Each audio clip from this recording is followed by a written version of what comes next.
이어지는 환상, 보좌와 새 천사의 환상과 주 안에서 죽는 자들의 복에 대한 말씀입니다. 이 말씀을 좀 우리가 잘 이해할 필요가 있습니다. 일곱째 나팔이 울리고 지금까지는 핍박받는 교회의 모습에 대해서 이야기하였다면, 이제는 하나님의 영광스러운 구원을 노래하는 성도들의 모습을 소개하고 있습니다. 앞서 일곱째 나팔이 울리고 용과 또 그 수하인 두 짐승으로 인하여 교회가 핍박받는 이야기를 한 이유는 바로 여기에 실은 있습니다. 중심이 곧 그들에게 소망이 있다는 사실, 또 그들을 위로하고 격려하기 위하여 앞서 핍박에 대한 이야기를 먼저 하고 있는 것입니다. 먼저 시온산에 서 있는 어린 양과 어린 양의 이름을 이마에 쓴 14만 4천 명이 보좌 앞에서 노래를 부릅니다. 이 14만 4천은 우리가 7장에서 살펴본 것처럼 하나님의 백성 전체를 상징하고, 또 그들의 이마에 어린 양과 어린 양의 아버지의 이름이 쓰여 있다라는 것은 그들이 하나님과 그리스도의 군사들로서 용과 그리고 그 짐승들과 싸운 자들이라는 것을 가리킵니다. 그리고 그들은 또한 땅에서 속량함을 받은 자들이라라고 이야기합니다. 즉 사단과 그 하수인인 두 짐승과 싸우다가 하나님께서 그들을 구원하여 시온산에서 하나님을 찬양하고 있는 자들이라는 것입니다. 지금 바다 위 모래 위에서는 용과 두 짐승이 성도들을 핍박하고 죽이고 있습니다. 그런데 시온산에서는 속량함을 받은 성도들이 보좌 앞에 서서 하나님을 찬양합니다. 이것은 두 가지 의미를 가지고 있습니다.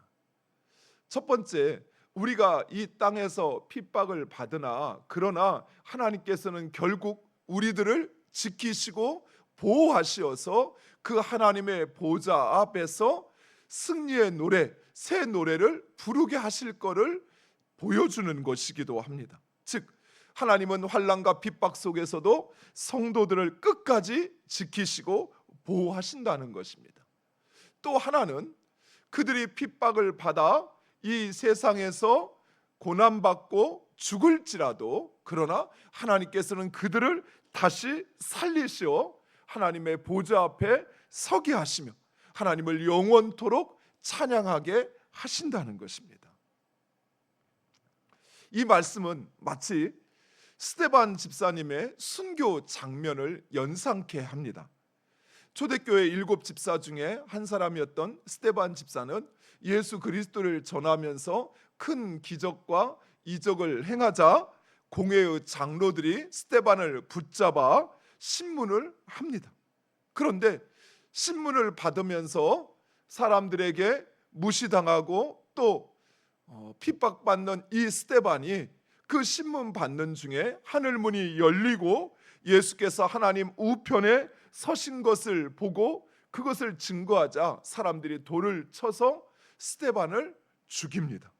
그러나 스데반 너무나도 평안한 모습으로 자신의 영혼을 하나님께 부탁합니다. 사랑하는 성도 여러분, 우리가 이 땅에서 고난을 당하지만 그것은 곧 하나님의 나라에서 영원토록 하나님을 찬양하고 또 그 하나님의 보좌 앞에 서게 되는 것을 우리에게 의미한다는 사실입니다. 그러니까 우리가 고난을 피할 이유가 없다라는 사실이죠. 왜요? 그 고난이 우리로 하여금 하나님 앞에 서게 한다는 사실입니다.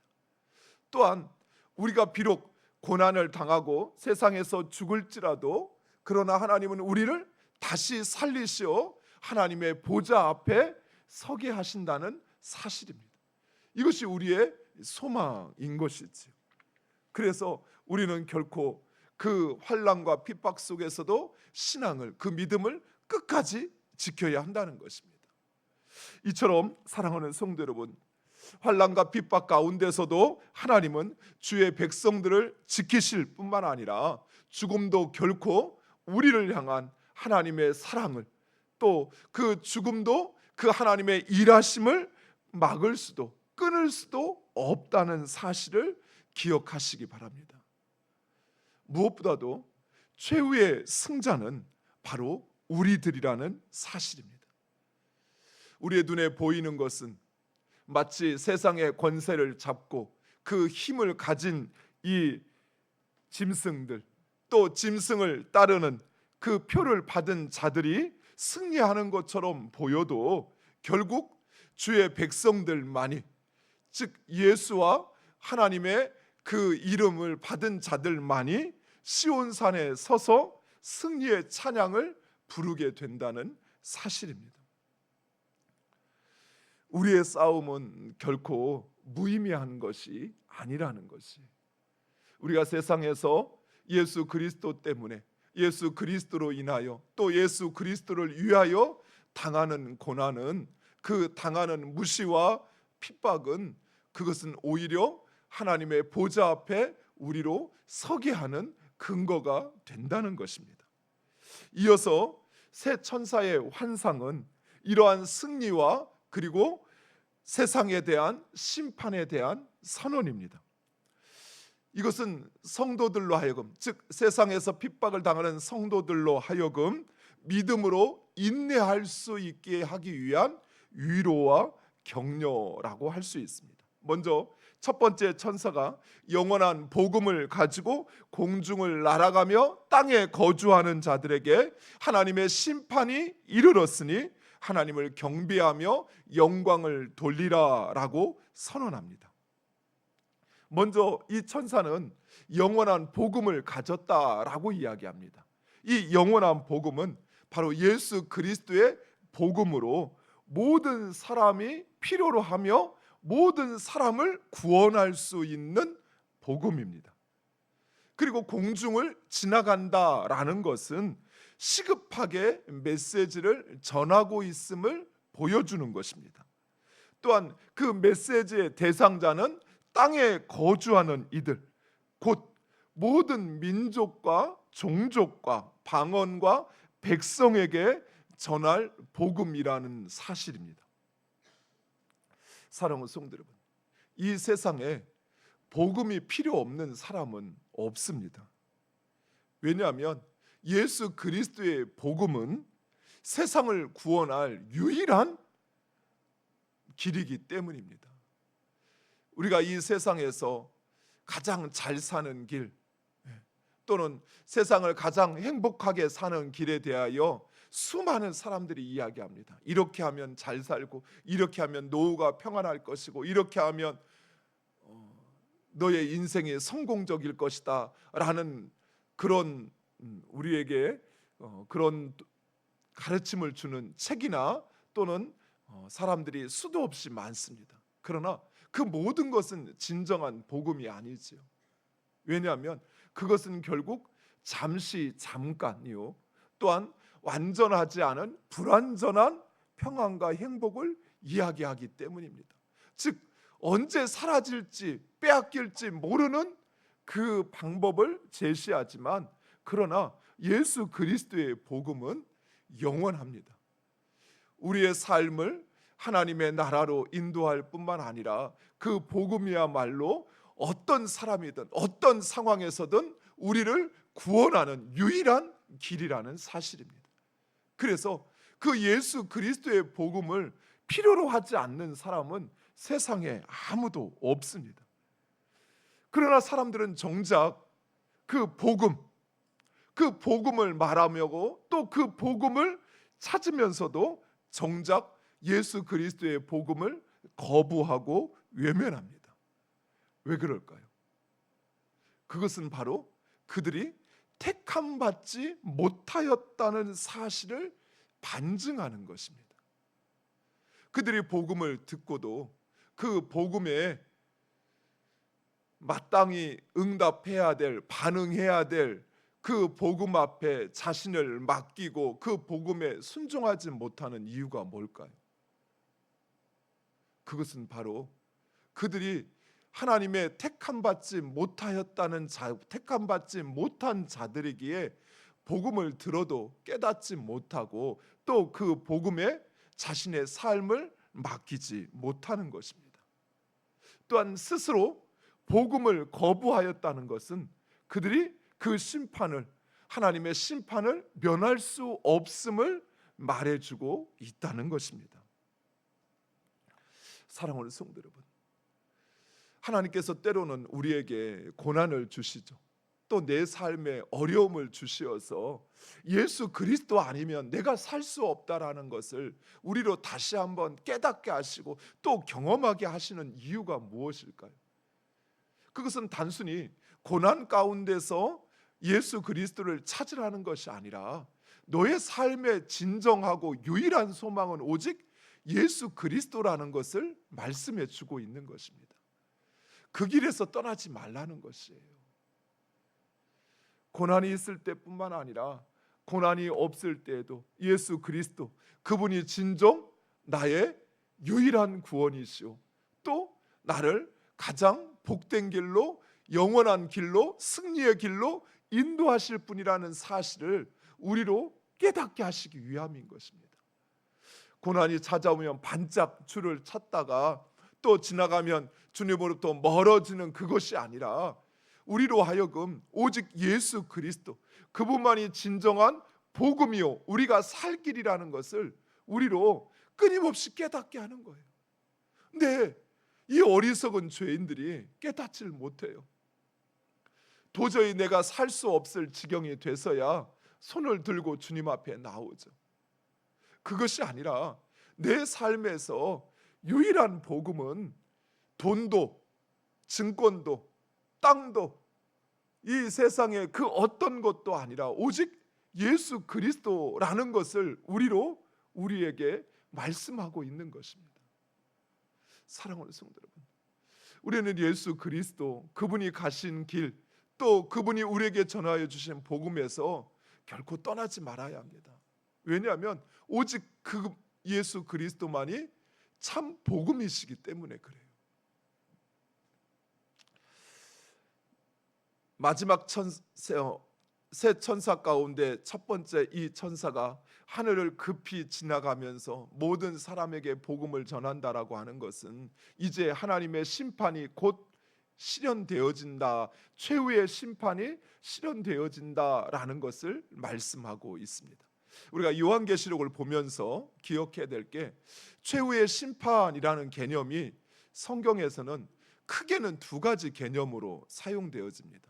첫 번째는 협소적인 개념으로 예수님이 재림하셔서 심판하시는 그 사건을 최후의 심판이다라고 이야기를 하기도 하고, 넓은 개념에서는, 광의적 개념에서는 예수 그리스도가 승천하신 이후부터 재림하실 그때까지를 통틀어 최후의 심판이다라고 말합니다. 왜냐하면 예수 그리스도가 이 땅에 오셔서 복음을 전하고 그 복음이 모든 사람에게 전하여지는 바로 그 순간 이미 심판은 시작된 것이죠. 즉 내가 복음에 대하여 받아들이거나 또는 그것을 거부하는 순간 이미 심판은 시작되었습니다. 그러나 하나님께서는 한 영혼이라도 구원하시기 위하여 하나님의 심판을 딜레이 하셔요. 그리고 한 번에 세상 전체를 심판하시는 것이 아니라 끊임없이 나누어서 심판을 하십니다.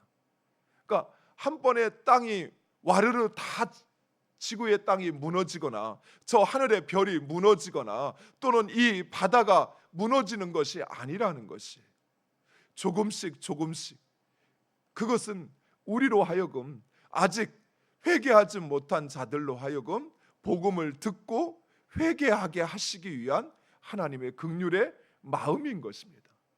여러분 한번 생각해 보세요. 초대교회 성도들은 예수님의 재림이 우리가 생각하는 것보다 그들은 훨씬 빨리 올 거라고 생각을 했습니다. 실제로 초대교회 성도들이 자신의 재산을 다 팔고 그리고 그것을 공의 앞에 내놓을 수 있었던 것은 예수 그리스도의 재림이 머지않아 몇십 년 후면 곧 올 거라고 그들은 생각을 했습니다. 그래서 세상에 더 이상 미련을 두지 않고 살려고 했던 것이지. 만약 그들이 생각한 것처럼 예수님의 재림이 그때 그 시간에 임하였다면, 이루어졌다면 어쩌면 수많은 사람들이 구원받지 못했을 것입니다. 하지만 그 구원의 날, 주님의 재림의 날을 하나님께서 미루시고 또 미루시고, 그리고 그때를 참으시는 이유는 한 영혼이라도 더 구원하시기 위한 것이. 우리가 신앙생활을 하면서 어떤 때는 또 힘들고 너무 고통스러울 때는 주님 빨리 오셨으면 좋겠습니다, 주님 이 세상에 빨리 오셔요 라고 이런 마음의 소원을 갖게 되는데, 그것은 우리 개인적인 마음에서 하나님 앞에 간구하는 것이지만, 그러나 아직도 복음을 듣지 못한 사람들, 그래서 그들이 깨닫지 못하고 구원받지 못한 영혼들을 생각한다면 오히려 지금 오시면 안 되죠. 미루셔야 되죠. 그래서 최후의 심판이, 우리가 요한계시록을 살펴보면서 많은 사람들이 언제 주님이 재림하실 거느냐라고 하는 것을 묻지만, 그러나 오히려 요한계시록을 통해서 우리가 들어야 할 것은, 하나님은 한 영혼이라도 더 구원하시기 위하여 하나님의 그 최후의 심판, 예수 그리스도의 재림을 연기하고 있다는 사실이에요. 만약 주님이 지금이라도 예수 그리스도를 이 땅에 보내셔서 최종적인 최후의 심판을 행하신다면, 그렇다면 우리의 가족들은 어떻게 할까요? 우리의 형제들은 어떻게 할까요? 우리의 지인들은 어떻게 할까요? 사랑하는 성도 여러분, 오히려 하나님의 심판이 지연되고 있는 것이 우리에게는 은혜요 축복인 것입니다. 그 영혼들을 구원해야 되니까요. 내 형제, 이후에 말씀하겠지만 그들이 당할 고난과 그 고통을 생각한다면 그들에게 복음이 전해지는 그때까지 주님이 기다려 주시는 것이 은혜이지요. 그러나 복음을 전하는 것, 그것은 바로 먼저 복음을 듣는 자들에 대한 책임이라는 사실을 기억하셔야 합니다. 복음을 전하지 않는다면, 그래서 그들이 듣지 못해 멸망한다면 하나님은 그 책임을 먼저 복음을 들은 자들에게 물을 것입니다. 사랑하는 성도 여러분, 우리에게 먼저 복음을 전해 주신 것, 그것은 내가 구원받고 천국 간다는 사실에 스스로 도취되어서 그것에 빠져 사는 것이 아니라 그 복음을 듣지 못한 이들에게 전하라는 것입니다. 급히 전하라는 것입니다. 하나님께서 심판을 딜레이하지만, 그러나 그 심판은 반드시 찾아온다는 사실이에요. 그래서 그 심판이 오기 전에 복음을 전하라는 것입니다. 복음을 전해서 그들이 예수 그리스도의 복음을 듣고 주님께 나오게 해야 되는 것입니다. 두 번째 천사가 그 뒤를 따르며 큰 성 바벨론이 무너졌다라고 선언을 합니다. 여기서 큰 성 바벨론은 당시 로마 제국을 가리킵니다. 로마 제국의 멸망을 예언하는 것입니다. 그런데 당시 로마 제국은 지중해 전역을 확장하는 그 절정의 시대를 맞이할 때였습니다. 그러니까 누구도 로마가 멸망할 거라고 생각하지 않았습니다. 그런데 요한은 그런 로마가 멸망할 것을 예언했던 것입니다. 오늘도 마찬가지입니다. 오늘날도 하나님의 통치를 거부하는 이 세상의 권세와 통치자들, 그 큰 성 바벨론은 반드시 무너질 것입니다. 그 성에 우리의 소망을 두어서는 안 된다는 것이, 세상의 것에, 세상 권세에 우리의 꿈을 두거나 우리의 미래를 맡겨서는 안 된다는 것입니다. 그리고 셋째 천사는 짐승과 우상을 경배하고 그 표를 받은 자들 역시 하나님의 진노 아래 놓일 것을 선언하고 있습니다. 그들은 불과 유황으로 고통당하며 영원히 쉬지 못할 것이다 라고 말씀합니다. 하지만 주 안에서 죽는 자들, 곧 하나님의 계명과 그 믿음을 지킨 자들은 수고를 그치고 쉼을 얻게 된다라고 말씀하고 있습니다. 사랑하는 성도 여러분, 예수 그리스도로 인하여 우리가 당하는 고난은 그 고난이 아무리 힘들다 할지라도 유한해요. 그 시기가 정해져 있어요. 내가 세상에서 좀 가난하게 살고 어렵게 살고 힘들게 살아도 기껏 40년, 50년이에요. 뭐 이제 남은 날을 생각하면 그것도 안 남았죠. 네. 그러나 우리가 예수 그리스도를 믿음으로 누리게 될 그 영원한 하나님의 나라에서의 삶은 영원하다는 것입니다. 그 쉼과 영광은 영원해요. 성경은 특별히 하나님의 나라와 지옥을 여러 가지로 구분합니다. 그런데 가장 대표적인 비교가 쉼과 쉼이 없는 곳이다라고 이야기를 해요. 하나님의 나라에서는 그동안의 그 모든 고난과 고단한 삶을 내려놓고 쉼의 삶이 펼쳐진다라고 말씀하시죠. 평안의 삶이 펼쳐진다라는 것이. 그런데 지옥의 삶은 그 쉼이 없다라는 것입니다. 영원히 쉬지 못하고 영원히 고통당하는 삶을 영원토록 산다는 것이. 사랑하는 성도 여러분, 잠시의 이 땅에서 누리는 그 내 만족과 즐거움을 위해서 영원한 쉼을 포기한다면 너무나도 불행한 불쌍한 인생이지요. 그러나 그 사람이 영원한 쉼을 위해서 그 잠시 고난 받는 것을 마다하지 않는다면 그 사람을 우리는 지혜로운 사람이라 이야기할 것입니다. 여러분들이 자녀들한테 그런 이야기를 하죠. 젊어서 고생은 사서도 한다. 왜 그런 이야기를 합니까? 나이 먹으면 너희 고생한 것에 대한 덕을 다 볼 거니까. 그렇죠? 마찬가지. 이 세상에서 그리스도로 인하여 고난 당하면 하나님의 나라에서 그리스도의 덕을 보게 된다는 것이, 그것도 영원토록 쉼과 영광의 삶을 살게 된다는 것입니다. 사랑하는 성도 여러분, 그곳에 그 쉼에 여러분의 소망을 두시기를 간절히 축원드립니다. 비록 잠시 고난으로 인하여 우리의 마음이 흔들릴 수 있습니다. 그러나 주의 성령께서 우리를 붙잡아 주실 것입니다. 반드시 인내하여 승리하게 하실 것입니다.